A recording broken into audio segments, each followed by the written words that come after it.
What if I told you that boundaries in your marriage aren't about control? They're actually about getting you better connection with each other and protecting your heart so that you feel safe enough to do that. We want to talk in depth today about boundaries. Uh, and we want to kind of do it in the paradigm of it's okay for me to have boundaries and it's okay for Sonia to have boundaries with each other. Because what it does, it helps us take care of the space between us, which is the relationship itself. And so we want to get into some details about what that looks like. Yeah, some people really have this idea that boundaries are about control. Is boundaries are not controlling your partner. They're not telling them what they should do and what they shouldn't do, or I'm out of here. It's really communicating clearly. This is what I need. This is coming from me. This is what I expect in our relationship for me, and respecting that for your partner as well. So I like this metaphor of the lake representing your space between. So the space between you and your partner is a sacred space.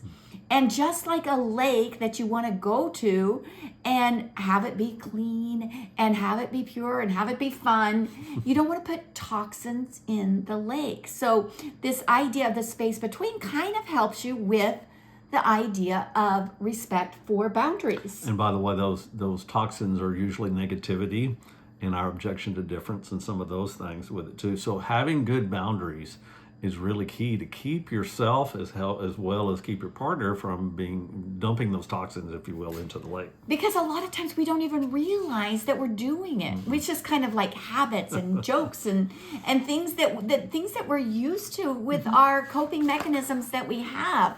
So having a really good idea of form and communicating what you need is a critical thing there. Yeah. So how do you know that you are in need of healthier boundaries or boundaries at all for some people? Some of us, and that's a real important thing. Some of us grow up with caretakers that never used a boundary one. And so we come into a relationship, into a marriage, and we try to do that, but we don't have a clue what to do with it. I didn't. And so that's why we're doing these videos with you, to help give you some practical skills of how do you implement that into your relationship to make it be better. But let's say you don't have them or you're needing healthier ones. What does that look like? For most people, when they're needing boundaries, you can usually tell by what's going on in your own heart. And let me give you some examples of that with it too. If you're in a space where anything and everything that's said to you, that's done to you, that happens circumstantially around you, and especially what happens when your partner talks to you, and you take that personal, you're in need of boundaries, okay? Or at least healthier ones. Some of us can use partial boundaries too. We can, in certain settings like work, we're pretty good at boundaries, but when we come home and try to do that with our spouse, good luck. That's just not happening. Yeah, sometimes we have broken boundaries. Like, okay, one day somebody says something to us and then we're fine with it. And the next day somebody says the same thing and we're like, really, really lose it with them. And it's like horrible. Yeah. So if you're in a place where you're reacting, let me give you an example of what some people do. If something happens to me circumstantially that I can't control and I'm not using boundaries, I have a tendency to maybe shut down and I don't talk to you, or I play denial with you. Oh, everything's fine, and everybody knows in the room it's not fine, but you play the game anyway with it, and especially with your spouse. Or you get angry and you go to rage with it, and which can be really toxic because you can get in the habit of doing that in your relationship, and many couples do. You perform maybe and try to fix it. Let me just do something to make it all better here with it too. And also, you can get to a place where you seek acceptance from each other. If you've got, some rough things going on with your own personal worth too, sometimes that can contribute to it as well.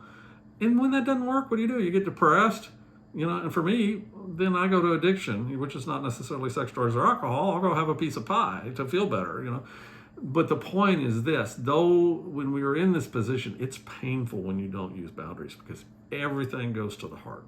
And we're people of faith, and I think of a passage out of the book of Proverbs that talks about, above all else, guard your heart, for from it springs the well of life. Boy, that's a mouthful with it too. And when you're not using boundaries, you can't do that.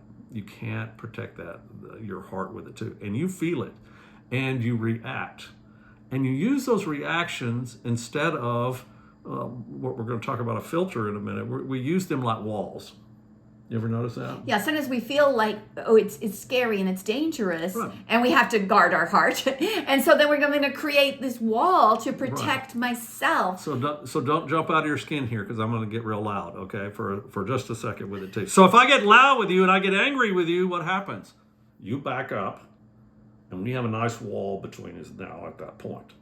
Then I may look over at you, or may choose not to with it too. Why? Because if I'm not feeling safe and my heart feels threatened, even in the relationship, I'm going to do something like that in reaction to create that wall, because we all have to be safe. It is the number one priority in our brain. And sometimes other personalities maybe wouldn't get loud and get over the top, but we would withdraw and kind of close in on ourselves and do this in order to protect ourselves. And that's painful as well. I'm going in the shell and I'm not coming out. Yeah, let me watch Netflix and binge Netflix for the whole weekend instead of communicate what is going to me. And I notice for me, sometimes I'll use annoyance as a boundary. Ooh. And it's like, so I can be annoyed because I'm not using a boundary. And that's a way that I can separate myself. But that's not healthy, because that's putting toxins in. And I do things passive aggressively. So it's like that's putting toxins in our lake, in our relationship space. So we want to talk about what can you move to here instead. Instead of taking everything to heart, shift yourself to becoming more curious. You want to talk about that a little bit? Yeah, curiosity is a big thing. Just to kind of allow yourself, instead of being your first response, to react to what is said, what is done, what is going on, then kind of notice that it's bothering you. Oh, notice what is bothering you. And then kind of like, why is this bothering me? And then why would they say that? So you can always just be, are you saying this? Are you saying this? Is this what you're meaning? So that curiosity is important, but also why is this bothering? And then after that, communicating clearly, using your I language, saying, when you raise your voice, I feel afraid, and I just really don't like the atmosphere that is doing here. Would you be willing to, use a soft tone of voice when we're talking about something serious? And you can do it the other way too. If I see that there's something going on with her, or that she's angry or frustrated with it, it's like, what's going on? And I use what we talk about in other videos. We talk about mirroring. So if I got that, you're feeling unsafe in this situation with it, or when I get angry or I have a loud voice. Did I get that? Yeah, you got that. That right there, she knows I'm hearing her, and that mirroring process, then I am learning more. But there may be something else, because the next question is there more about that? And if she shares something about, when I was little, I got yelled at all the time and I'm very sensitive to it, or whatever it might be. I'm just using that as an example. When you get to the more, a lot of times you have aha moments like, well, no wonder you're upset when I yell, because you've had that experience with it. And so you get a greater depth of understanding because of the curiosity instead of the offense. So, and a boundary can be like a filter, a water filter that filters out the impurities. So it's kind of like, I'm going to have a filter. I don't have to take everything that you say into my heart. I mean, you might say something and I don't have to say, oh my gosh, well, that must be the truth because you said it. And some of us think that, though. And yet I also don't have to argue with that, because that's what we do, right? If it's like, oh yeah, this is what you think, this is what you believe, and I don't think that. So I'm going to argue with you and make you think my way, or just kind of suck it up and do things passive aggressively. But if you can have a filter and okay, let's take that information. Let's find out some more about it. Let's listen. Let's mirror. Let's do this. But you have a choice. You can let that be, okay, well, that's an interesting way that you would believe. We all bring our own stuff. We all bring our own stuff to our relationship. And so I can allow you to think what you want to think. I can allow you to do this. Vice versa. Yeah, and there's sometimes what I have to do is say, yeah, you may believe that getting intense is the way to handle a problem, and that's okay. I don't need to be a part of that, though. Or have you considered maybe doing this instead? Yeah, or something else. So, so how do you have a healthy boundary? How do you move into that space? Well, first off, realizing you have a choice. And the choice is to put that filter around you, if you will. It's not a wall, it's more along the line of just kind of this nice filter that you get to choose whether or if you let anything in or not. Instead of in that reactionary place, everything comes in. Doesn't matter what it is. And it goes straight to the heart when it does. In this regard, you begin to filter out. So instead of this thing that feels like an assault when you're in the reaction place, on this side, it becomes a piece of information or an opinion. And opinions are like noses. Everybody's got one. So what are your choices then? You get a choice of actually how to handle the information that you're receiving with it too. And there's three things.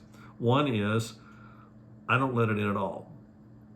I can be respectful, but I don't have to agree, but okay, but thanks for sharing, but I don't let that in. Yeah, because if it's not true, you can choose. Is that especially after you've been curious, you can choose.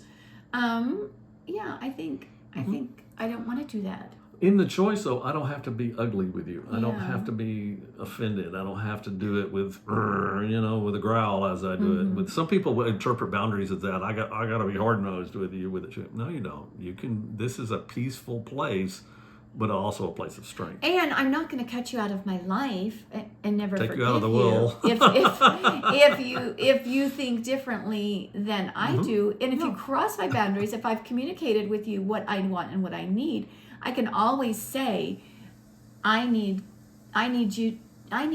quiet, and I expect respect. I'll be back when we can talk about this in a great way. Yep. Second thing is you let it in far enough to kind of take a look at it, put it under the microscope, if you will. Is there any truth in what's being said here or not? And I love that step for myself because that helps me grow and be a learner and be curious about it. Okay, is there any truth in what's being said here or not? If there is, I could take that to heart potentially, even if there's just a nugget in there. But if there's not, I get to throw that out. Or thirdly, I can take it straight to heart. Yep, you're right. Spot on. I'm going to go with that, and I take it to heart. Here's the kicker: is when you use a boundary, you're the one making the choices. When you don't use boundary, it feels like everybody else in every circumstance is in control and not you. Everybody but you. When you use boundaries, you give yourself back that space to be able to filter. And the choice you're making here is to be able to filter so that you can move forward and be able to do the next step here, which is to learn to communicate with some clarity. And the important thing is to respect your partner's boundaries too. They have a right to have their boundaries as well as you have your boundaries. Right. Sometimes we have this expectation that, my way. It's my way or the highway. So once you've communicated using I language, using I really need time when I come home. I need about 30 minutes to just get myself together before I go into conversations and discussions. Clay often feels that way in the morning. I'm up and ready to go. And by the time he's up, I'm like barraging him with stuff. And he's had to say, Sonia, I really need some time for quietness in the morning so I can just watch the sunrise and drink my coffee. There's a little skill right there that you're going to learn in other videos too, and we call it making the appointment, where we'll come to each other and go, hey, is it a good time now to talk about stuff?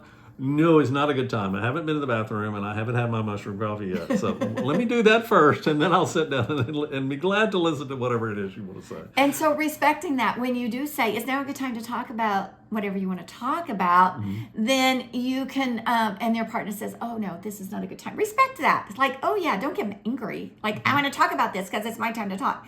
No, because a lot of times I'm writing an email or something like that, and I can say, oh, let me finish this email, and then I can give you my full attention. And that's a huge way before For a lot of couples, just doing that step alone is a life changer in their relationship. We get so much good response from that, and it's worked for us. Yeah. It helps it. And I've gotten to where I start asking about everything. Is it a good time to talk about the grocery list? Is it a good time to talk about?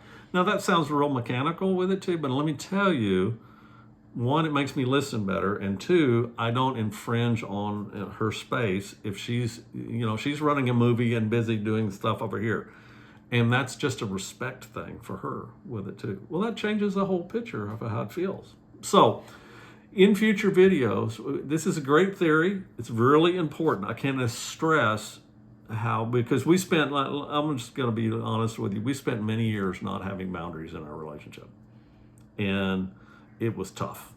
And it created all kinds of havoc and all kinds of conflict. And once we started learning this one thing, it transformed what happened in our relationship. And all our relationships, but especially with each other, learning how to filter and learning how to do that.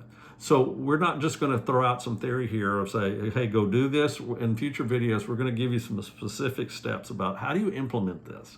What do you do to begin to set the boundaries where you've got a good filter going on, where everything doesn't feel personal and you don't have to be reactive to it. Boy, you talk about change your life and change your marriage, that will do it. So we want to invite you to, if you're liking this content, give us some feedback. We'd like to hear what your thoughts are about boundaries. And also too, check the subscribe button there. Make a click on there and be watching for further videos